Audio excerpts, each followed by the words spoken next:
Então, Nelly, vai. Boa tarde ou boa noite, dependendo do lugar em que se encontram. Muito bem-vindos a todos vocês. Peço desculpa pelo meu atraso. Obrigada.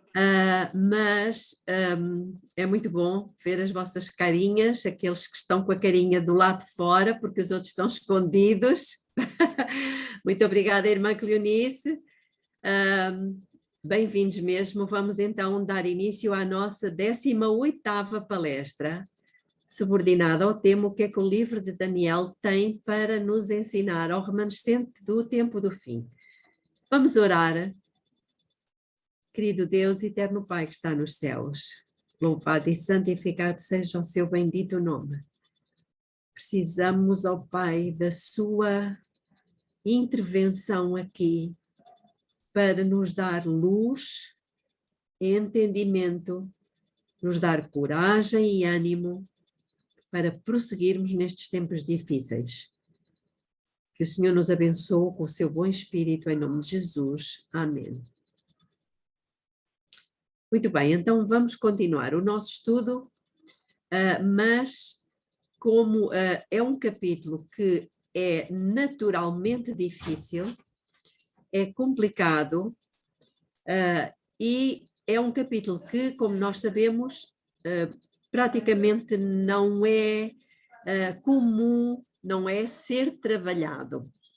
Como se isto não bastasse, ainda temos o facto de dentro dos teólogos haver opiniões um bocadinho diferentes. E então, apesar de eu já vos ter passado aqui algumas informações, eu gostaria de reforçar a ideia, repetindo algumas coisas que eu já vos tinha dito, mas desta vez comprovando pelo nosso comentário bíblico adventista. Eu penso que é importante isto, principalmente porque nós precisamos de ter um alicerce firme onde basear as nossas conclusões. E particularmente porque existem mais do que umas opiniões, mais do que uma opinião. E, portanto, acham que é proveitoso, é útil. Não sei se os irmãos têm o comentário bíblico. Se por acaso os irmãos têm, ótimo. Posso-vos dizer que eu estou a usar este comentário bíblico adventista. Conseguem ver? Pronto. Sim. E vamos ao volume 4, que é o volume que faz o comentário dos profetas desde Isaías até Malaquias. Muito bem. Relativamente, eu vou ler aqui um pouquinho que diz o comentário no versículo 14 de Daniel 11, e se os irmãos me quiserem acompanhar.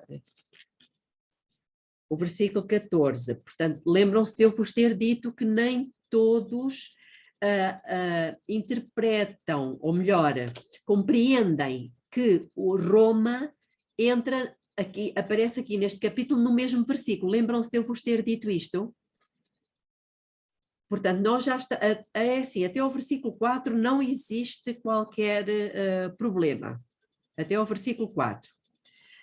O problema está a partir do versículo, portanto, do 5 em diante. Mas então, vamos ver aqui o que é que o comentário bíblico nos diz.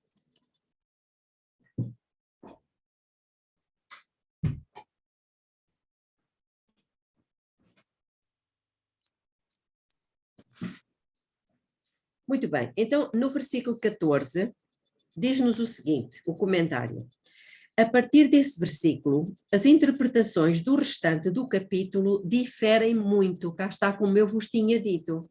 Um grupo de comentaristas considera que os versículos 14 a 45 continuam a narrar a história subsequente dos reis Seleucidas e Ptolomaicos. Lembram-se de termos falado nisto?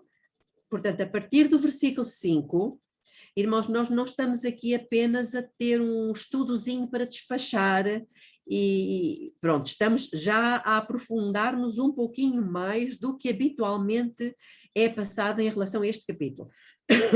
E, portanto, vejam que existe esta ideia.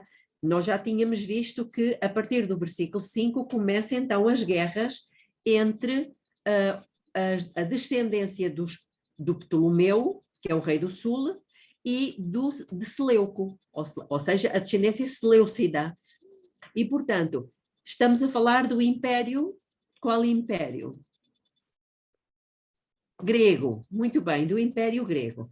Mas nós sabemos, pelos outros capítulos todos que já vimos anteriormente, o 2, o 7, o 8, o 9, que a partir depois da Grécia vem um outro império, Roma.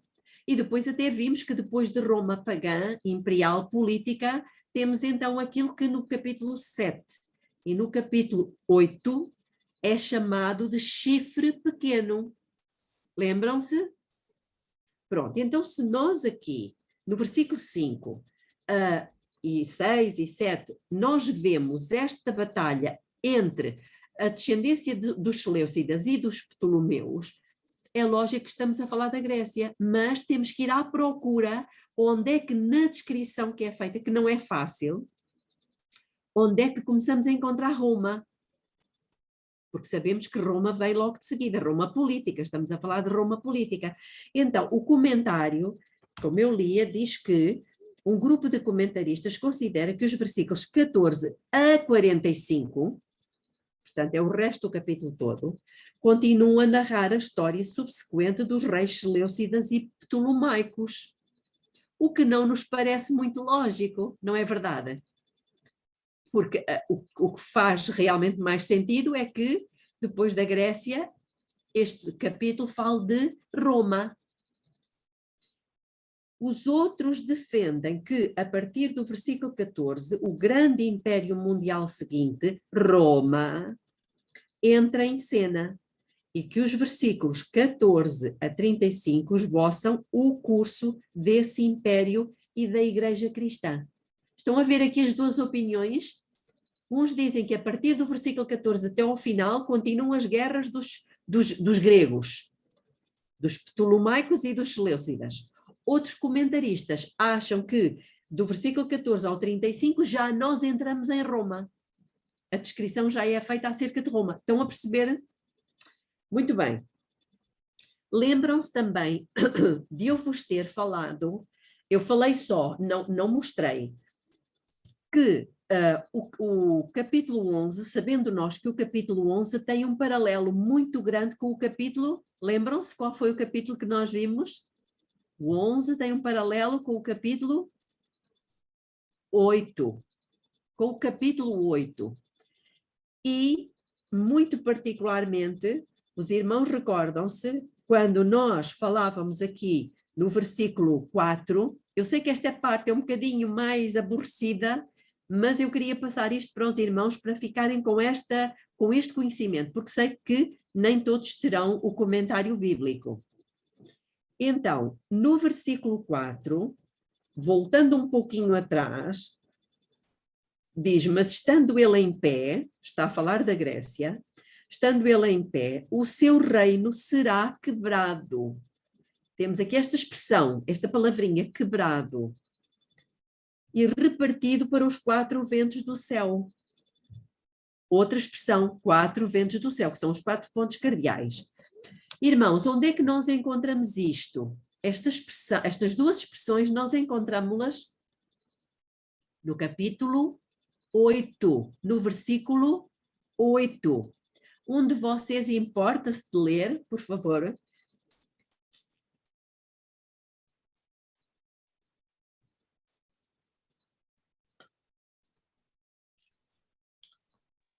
E o bode se engrandeceu em grande maneira, mas estando na sua maior força, aquela grande ponta foi quebrada, e subiram no seu lugar 4 também notáveis, para os 4 ventos do céu. Muito obrigada, irmã Cleonice. Encontramos ou não encontramos aqui exatamente as mesmas expressões? Já repararam? Diz aqui, estando ele forte, aquele grande chifre foi quebrado. quebrado, exatamente como lemos em Daniel 11:4. E depois, a expressão para os 4 ventos do céu. No capítulo 8 diz: 4 também notáveis desceram para os 4 ventos do céu. Exatamente a mesma coisa. Então não temos dúvida de que o versículo 4, estamos todos a prestar atenção, não estamos? Aqui temos mesmo que estar atentos. Já estamos a ver aqui que o versículo 4, não temos dúvida que se refere a quê? Ao Império Grego e aos quatro generais. Muito bem.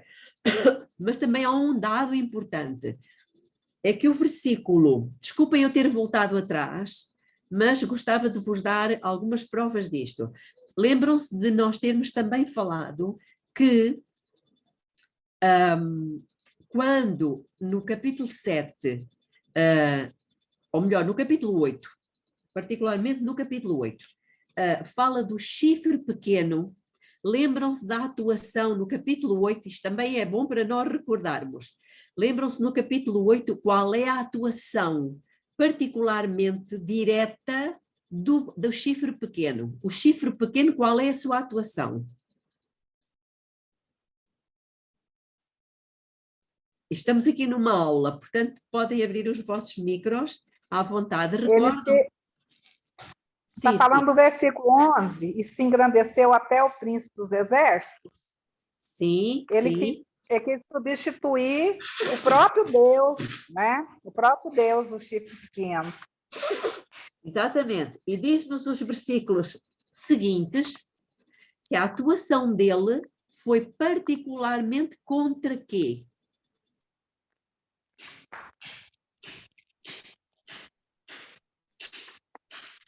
Esta noção é importante. Contra o santuário. Lembram-se? Sim. Lembram-se disto, que eu até expliquei o que é os móveis do santuário, o que é que cada um deles representava e como é que ele deitou por terra toda essa estrutura.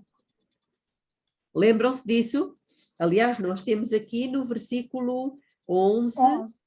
O 12, não é verdade? E até depois o 13 e o 14. Tanto que o 14 diz até 2.300 tardes e manhãs e o santuário será purificado, ou seja, ele tinha sido contaminado, tinha-se-lhe feito alguma coisa. Profanado. Como? Tinha sido profanado, não é? Tinha sido profanado, muito obrigada. É curioso, não sei se recordam, de eu ter dito que na Bíblia Católica, a versão católica mesmo, ela aplica essa atuação do chifre pequeno, enquanto que nós a interpretamos como sendo o papado, na Bíblia Católica, no comentário em baixo, é aplicado a quem? Lembram-se de eu ter falado isto?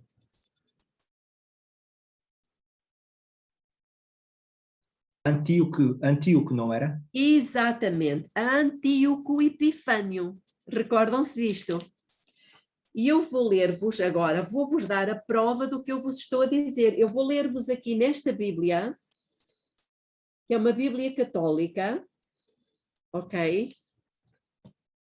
Vou ler-vos para os irmãos poderem ter a certeza. Portanto, esta Bíblia, não sei se conseguem ler o que está aqui.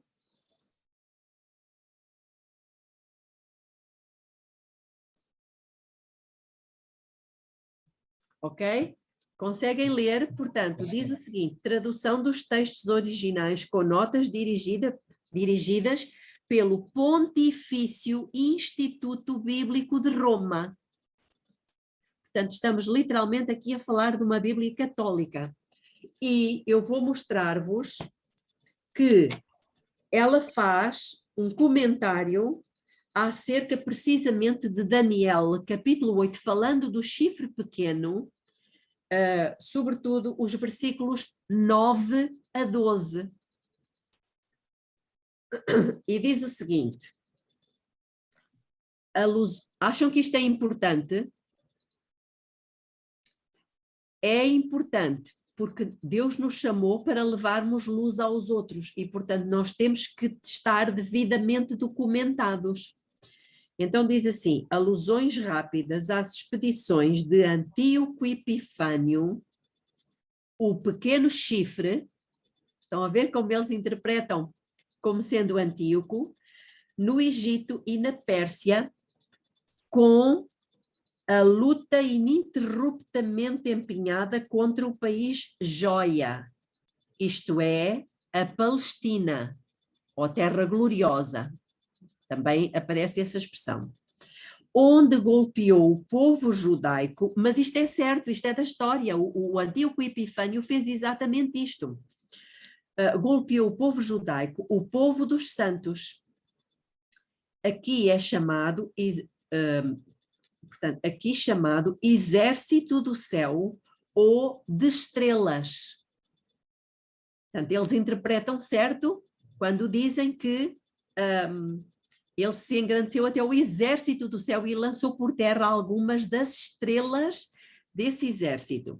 No ano 169 a.C., de regresso da segunda expedição ao Egito, Antíoco lançou-se contra Jerusalém, matou numerosos judeus, aboliu o culto judaico e profanou o altar dos holocaustos, lá está, como diz na Bíblia, e lhe tirou o holocausto contínuo, estão a ver como eles aplicam a Antíoco, com a ereção de um altar a Júpiter. E praticou outras vexações com as quais procurou especialmente induzir não poucos judeus à apostasia.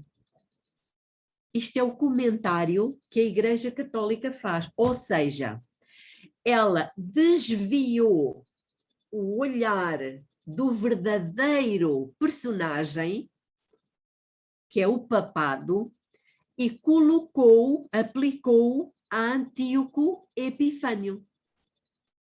Ora bem, na história, nós sabemos que Antíoco Epifânio também fez algo parecido. Ou seja, durante 3 anos e meio, ele era um general grego e, portanto, ele fez muitas coisas que eu vos vou ler aqui no comentário bíblico. E diz o seguinte: a ameaça de Antíoco Epifânio confrontou os judeus com uma crise comparável às crises causadas pelo faraó, por Senaqueribe, Nabucodonosor, Amã e Tito.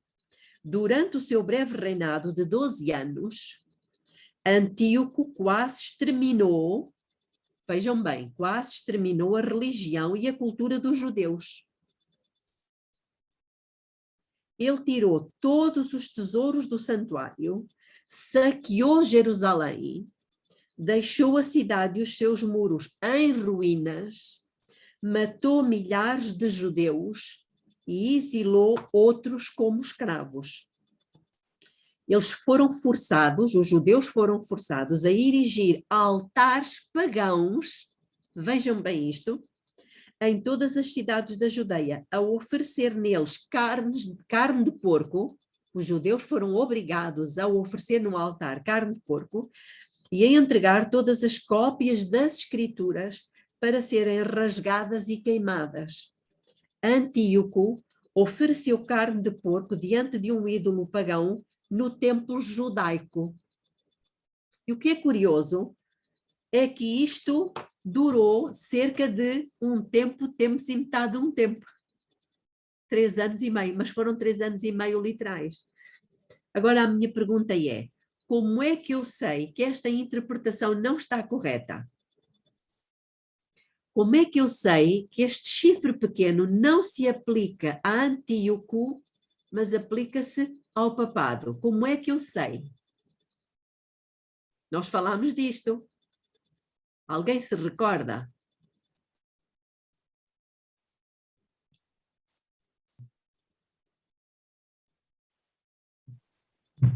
Pela duração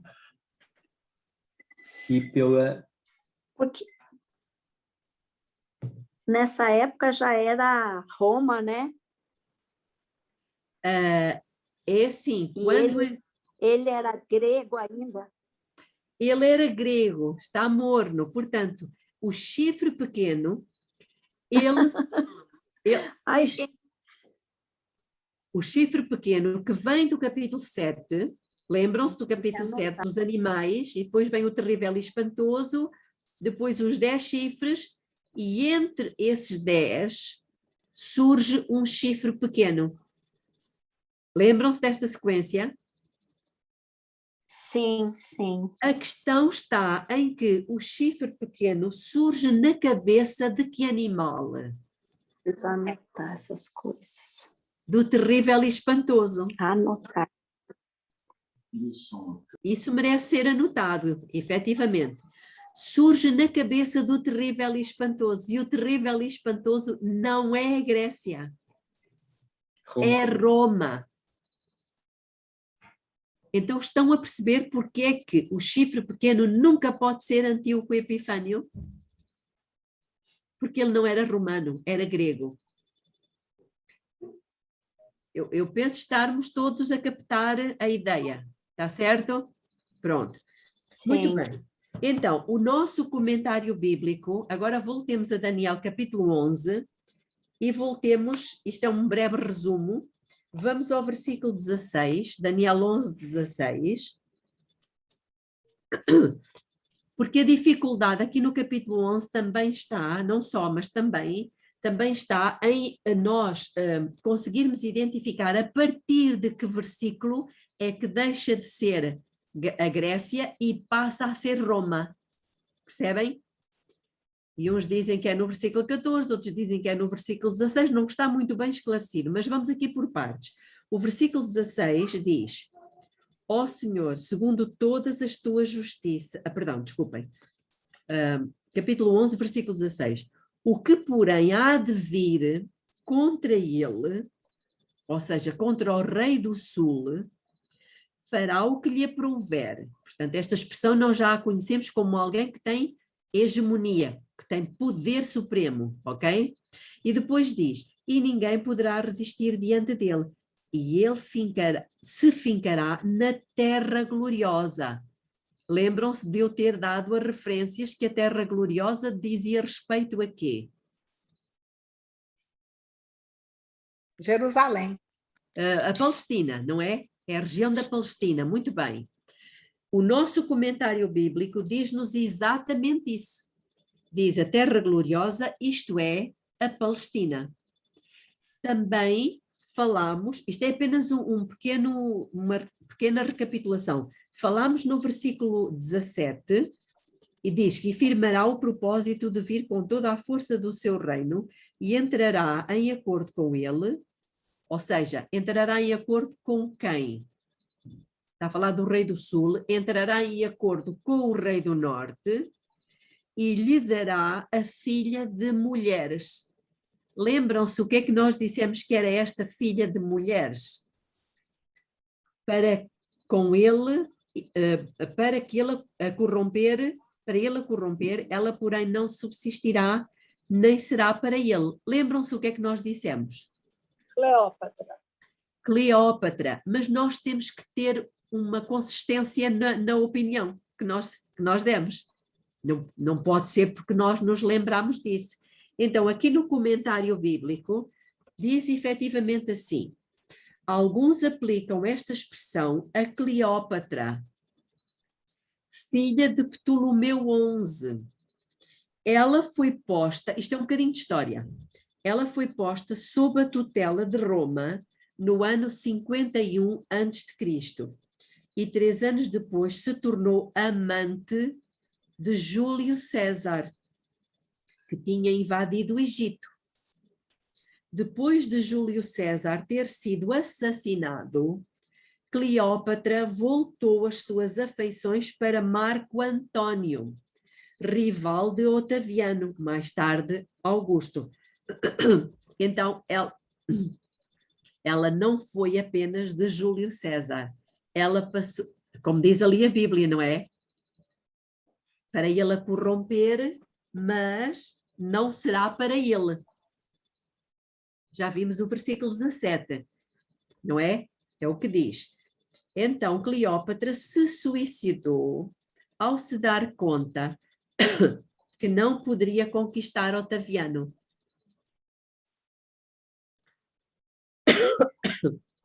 Com Cleópatra, peço desculpa, com Cleópatra findou a dinastia ptolomaica do Egito a 30 a.C. Eu peço desculpa, tenho estado um bocadinho mal da minha garganta. Agora, vamos dar um saltinho ao versículo 19, e diz que virará então o seu rosto para as fortalezas da sua própria terra, mas tropeçará e cairá e não será achado. Nós não temos dúvida agora que no versículo 19 já estamos literalmente a falar de Roma. Aliás, nós já tínhamos começado a falar de Roma no versículo 17. Pela história, sabemos que Cleópatra, filha do rei do sul, tinha sido dada ao rei do norte para ele a corromper. Estamos a perceber aqui? O comentário bíblico confere exatamente isto. E aqui no versículo 19, nós também falamos isto é só uma pequena recapitulação.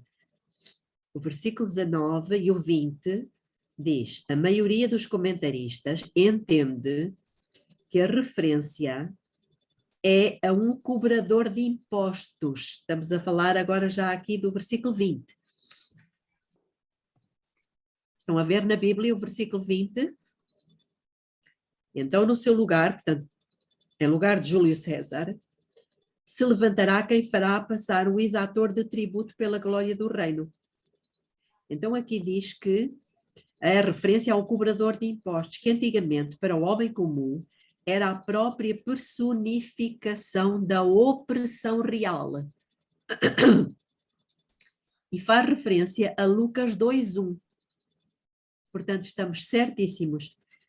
Lucas 2:1 registra que naqueles dias foi publicado um decreto de César Augusto. Aqui temos quem foi o exator de tributo. César Augusto. Onde é que isto está escrito? Em Lucas 2:1. Estão a perceber? Convocando toda a população do império para recensear-se, ou seja, literalmente inscrever-se ou registar-se, e, como nós vimos, isso aconteceu no tempo, precisamente no tempo em que Jesus estava para nascer. Depois fala de Augusto e fala de Tibério César, o homem vil, no versículo 21. Depois se levantará em seu lugar um homem vil. E o comentário bíblico fala precisamente que é Tibério César. Diz assim: existem evidências suficientes que mostram que Tibério era excêntrico, mal compreendido e não amado pelo povo. Se tornou filho de Augusto, César Augusto, por adoção. Tibério ascendeu ao trono de forma pacífica. Ele era apenas o filho adotivo de seu predecessor e a sua ascensão deveu-se, em grande parte, às manobras da sua mãe Lívia. Portanto, ele não foi para o reino de forma natural e legal. Foi porque a mãe deu ali um jeitinho. Versículo 22. Diz: e as forças inundantes serão varridas de diante dele e serão quebrantadas, como também o príncipe do pacto. Lembram-se que nós vimos o que era o pacto? O que é o pacto? Ou o concerto, a aliança? O que é o pacto?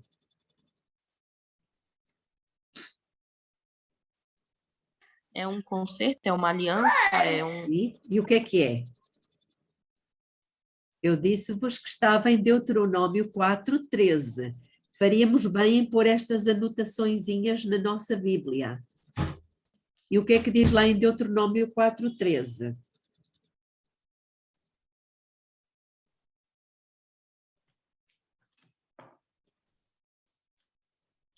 Os 10 mandamentos, né? Ora, lá está.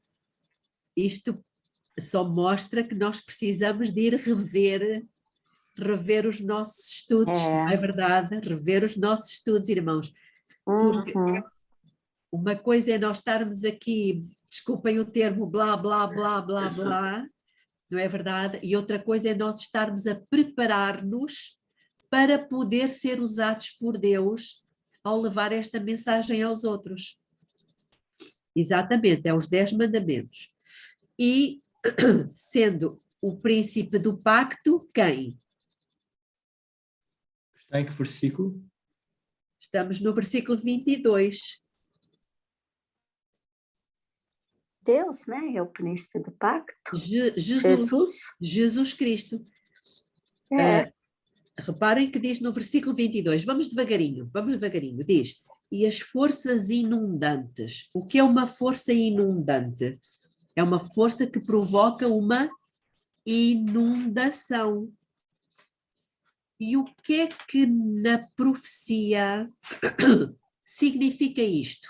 O que é uma inundação? São muitas águas. Povos. Exatamente. Isto tem a ver, irmãos, não sei se recordam, mas no capítulo 9 nós já tínhamos visto esta expressão. Voltemos ao capítulo 9, ao versículo 26.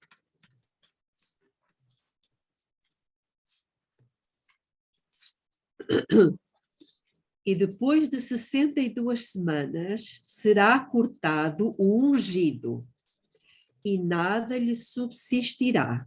E o povo do príncipe que há de vir destruirá a cidade e o santuário, e o seu fim será como uma inundação. Inundação. Em outras versões fala dilúvio, né? Exatamente. Então reparem que aqui fala que será cortado o ungido.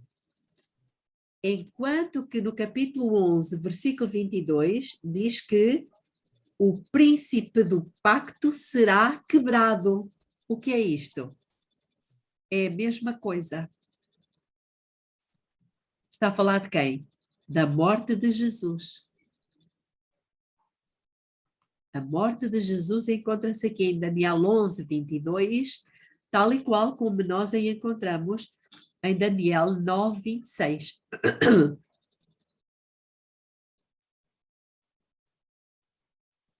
Estamos a perceber? E em relação à inundação, o comentário bíblico, irmãos, isto é importante, porque nós vamos precisar de ter este conhecimento pelo futuro, por aquilo que ainda está para vir. Reparem que o comentário bíblico, falando das forças inundantes, diz o seguinte: forças aqui denota poder militar. Poder militar. O quadro é de exércitos que se assemelham a uma inundação. E por que é que isto é importante? Pelo versículo que lemos agora de Daniel 9, 26, que diz, podemos voltar lá, Daniel 9, 26. Eu vou repetir.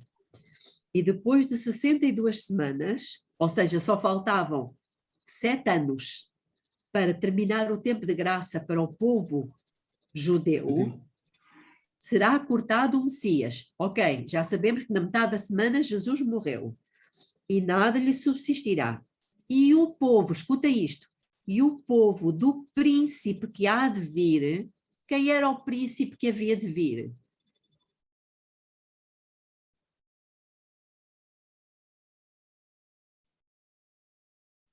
Satanás.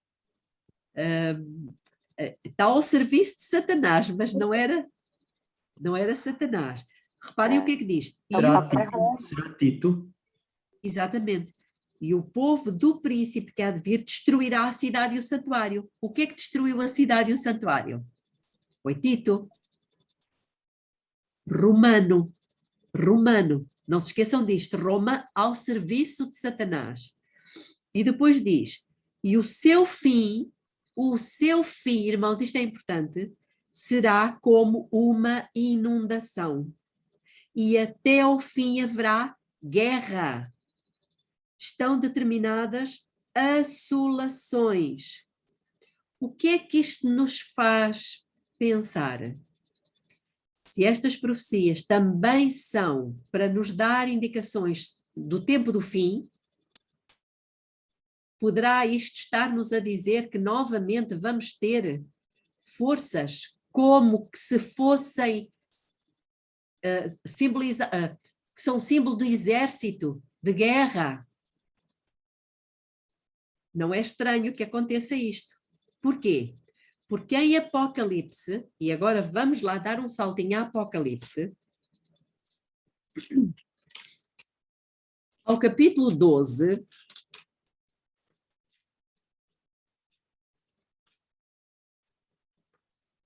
nós conhecemos isto, mas diz aqui, no capítulo 12, versículo 13, quando o dragão se viu precipitado na terra, estamos a falar depois de Jesus, depois da morte de Cristo, perseguiu a mulher, que dera à luz o filho varão. Ou seja, Satanás perseguiu a igreja. De que forma é que ele perseguiu a igreja? Versículo 15. E a serpente lançou da sua boca o quê? Água, como um rio, inundação, exércitos, cruzadas. Lembram-se disto? Isto literalmente temos aqui as cruzadas, que eram um exército. Eram multidões de pessoas perseguindo os cristãos. Ok? Cá está a mesma imagem. Lançou da sua boca atrás da mulher água como um rio para fazer com que ela fosse arrebatada pela corrente. Ou seja, como se fosse uma inundação, literalmente. E depois, no versículo 17, diz, e o dragão irou-se contra a mulher. Ok, já sabemos. E foi fazer guerra ao resto dos filhos dela. Ou seja, pode acontecer que no final voltemos a ter uma inundação. Ou seja, um exército perseguindo aqueles que querem, aqueles que guardam os mandamentos de Deus e têm a fé de Jesus. Até aqui está tudo bem firme, bem compreendido? Muito bem. O comentário diz, quando fala do príncipe da aliança, o príncipe do pacto, diz, identificado com o príncipe que confirma a aliança em Daniel, a profecia do capítulo 9, deixa claro que se trata do Messias, aquilo que eu vos falei há pouco. Jesus Cristo foi no reinado de Tibério e por ordem do seu procurador da Judeia, Pôncio Pilatos, que Jesus foi crucificado no ano 31. Portanto, irmãos, até ao versículo 22 de Daniel 11, nós já não temos dúvida que estamos a falar de Roma política, porque Roma depois passa para outra fase. Roma papal. Muito bem. Eu sei que pode parecer um bocadinho pesado, não é? Um bocadinho chato, mas eu citei o capítulo 8, irmãos, porque há um paralelo muito grande entre o rei do norte, atenção, o rei do norte do capítulo 11 e o chifre pequeno do capítulo 8. Há muitas semelhanças. Agora não vou dá-las todas, mas vamos tentar avançar. Versículo 20, vamos dar um salto, porque aqui temos é um bocadinho complicado, porque isto tem muita história. Vamos dar um salto para o versículo 27, de Daniel 11. Pode ser? Para quem não gosta muito de história, isto é um bocadinho... Mas pronto, já estamos perto do versículo 31. Também estes dois reis terão o coração atento para fazerem o mal. Ora bem, quem serão estes dois reis? Também aqui não existe consenso entre os comentaristas, mas nós acreditamos que eles são Constantino e Diocleciano. E porquê Diocleciano? Porque sabem que houve muitas, como é que é dizer, muitas missões de perseguição dos imperadores romanos aos cristãos. Não foi sempre, durante aqueles 1260 anos, eles não estavam sempre a ser perseguidos. Havia campanhas. Mas uma das campanhas mais mortíferas e que diz? Foi durante 10 anos, se não estou em erro. Exatamente, que está em Apocalipse. Está em Apocalipse. Numa das cartas às igrejas, podemos abrir Apocalipse capítulo 2.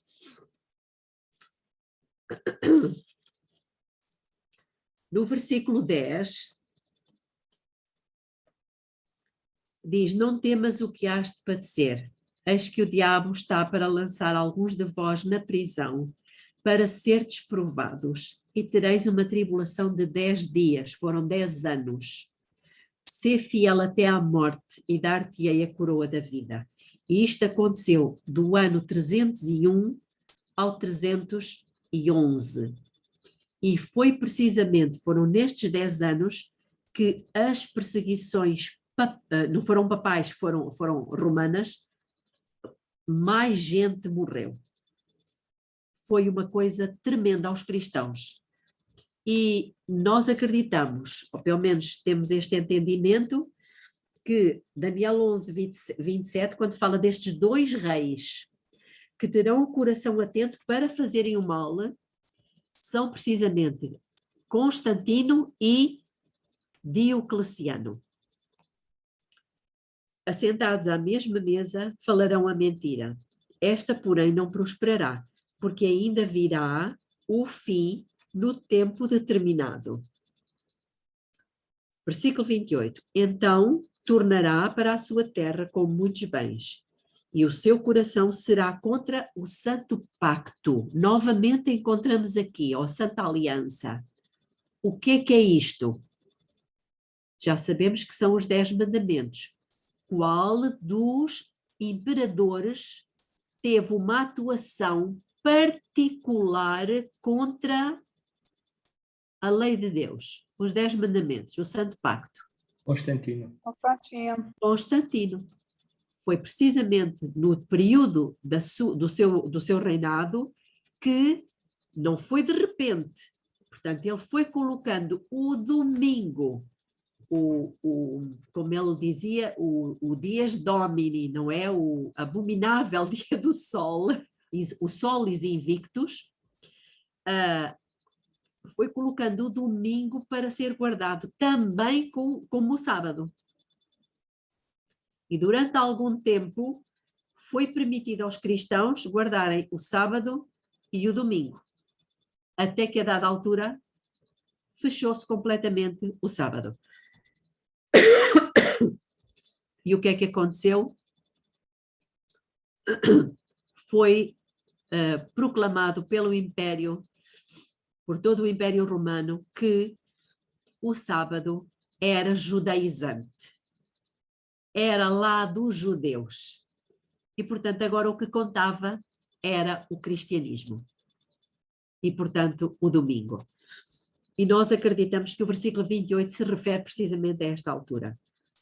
E diz ainda que fará o que lhe aprouver e tornará para a sua terra. Versículo 29. No tempo determinado. Portanto, havia já aqui um calendário divino para tudo isto. No tempo determinado. Voltará e entrará no sul. Portanto, não temos dúvida do que o que temos estado a ver até agora falava de quem? Do Rei do Norte. Do Rei do Norte. voltará e entrará no sul, mas não sucederá desta vez como na primeira. Versículo 30. Porque virão contra ele navios de Quitim. Ora, aqui nos parece ser uma armada. Uma armada. Que lhe causarão tristeza. Por isso, voltará e se indignará contra o santo pacto e fará como lhe aprouver. Voltará e atenderá aos que tiverem abandonado o pacto. Então, o que é que ele iria fazer? Ele iria favorecer, iria beneficiar todos aqueles que, debaixo da pressão e da perseguição, o que é que fizeram? Abandonaram o pacto, Abandonaram né, o aliança, pacto. os Exatamente. mandamentos. Exatamente. Irmãos, eu creio que vamos ficar por aqui, porque do versículo 31 ao 36, lembram-se a citação que eu tinha lido do Manuscript Releases, volume 13, em que Ellen White diz que do versículo 31 ao 36, já houve um primeiro cumprimento, mas que a história se repetiria. Então, nós precisamos ver o que é que aconteceu na história, estes 7 versículos, do 31 ao 36, para percebermos o que está para acontecer. Vou só dar aqui um pequeno toque. No versículo 31, reparem a linguagem do versículo 31, irmãos, ela é muito significativa. E estarão ao lado dele forças. Noutras Bíblias dizem os braços. Está a falar aqui do rei do norte. Que profanarão o santuário. Onde é que nós já vimos isto? Onde é que já vimos isto? Capítulo 8, muito bem. Isto é, a fortaleza. Lembram-se desta expressão do Salmo 46? O Senhor é o meu refúgio e fortaleza. Esta fortaleza refere-se particularmente a quê? Ao lugar santíssimo do santuário celestial, que é precisamente onde nós, povo de Deus, precisamos estar continuamente, que é onde está Jesus, no lugar santíssimo. A nossa mente deve estar conectada com Jesus que se encontra no lugar santíssimo. Então diz que profanarão o santuário, isto é, a fortaleza, e tirarão o holocausto contínuo. Não é exatamente a mesma expressão de Daniel 8, 11 e 12, é ou não? Exatamente a mesma expressão. Estabelecendo a abominação desoladora. Onde é que nós vimos esta expressão? Da abominação desoladora. Em Mateus 24. Exatamente. Quando Jesus diz, em Mateus 24, versículo 15, quando ele diz, quando virdes que a abominação da desolação, ou a abominação desoladora, está no lugar santo, como falou o profeta Daniel, quem lê, entenda. Irmãos, lembrem-se que Mateus 24, Jesus está a descrever acontecimentos de 2 alturas distintas. Lembram-se? Uma tipo e outra antítipo. Ou seja, uma que iria acontecer no ano 70 e outra que sabemos, porque a Bíblia nos diz, e Ellen White confirma, que o que aconteceu no ano 70 era apenas uma tênue sombra do que iria acontecer no fim dos tempos. Então, bate certinho ou não bate? A partir do versículo 31, aquilo que aconteceu em tipo a Jerusalém física vai acontecer, vai se repetir, por isso Ellen White diz que a história se repetirá do versículo 31 ao 36, são versos que vão ter um segundo cumprimento, no final dos tempos. E o versículo 32, ele faz a divisão entre os que vai ceder às coisas do diabo, né? E o povo de Deus, que vai ser firme e vai cumprir e vai obedecer os mandamentos. Exatamente. Exatamente. Portanto, irmãos, daqui para a frente, do 31 ao 36, isto tem que ser devagarinho, é importantíssimo para nós, porque nós saberemos o que estamos para passar através daquilo que já aconteceu. E o que já aconteceu na história está descrito nestes versículos. A única coisa, como eu já vos disse, que ainda não aconteceu e nunca mais vai voltar a acontecer, são os acontecimentos que estão descritos do versículo 40 ao versículo 45. Esses é que vão ser únicos, nunca aconteceram antes. Muito bem, não sei se... vamos fazer uma oração e depois quem tiver alguma pergunta ou alguma questão pode colocar, está bem? Querido Deus e eterno Pai que está nos céus, nós lhe estamos muito gratos, porque apesar de ser assuntos complicados, difíceis de compreensão, que exigem uma maior atenção da nossa parte, não são assuntos para se estudar de uma forma leviana. Apesar de tudo isso, o Senhor nos fala o que temos pela frente através daquilo que já aconteceu no passado. Temos a esperança de, tal como aconteceu no ano 70, nenhum judeu cristão pereceu no cerco de Jerusalém. Sabemos, ó Pai, que as circunstâncias que vivemos atualmente nos fazem sentir cercados, ou pelo menos a começar a sentir esse cerco a apertar-se. Peço-lhe, Senhor, pelo amor do seu nome, o Senhor tenha misericórdia de nós, do seu povo, e nos ajude a tomar atitudes, enquanto ainda temos uma frestazinha aberta. Que o Senhor conduza os nossos passos e nos diz e nos faça compreender que não precisamos ter medo. O único temor que devemos ter é de pecarmos contra o Senhor. Dê-nos o seu Espírito, Pai. Derrama o seu Espírito não só sobre nós e as nossas famílias, mas também sobre a liderança do seu povo. Tudo isto suplicamos humildemente em nome de Jesus. Amém.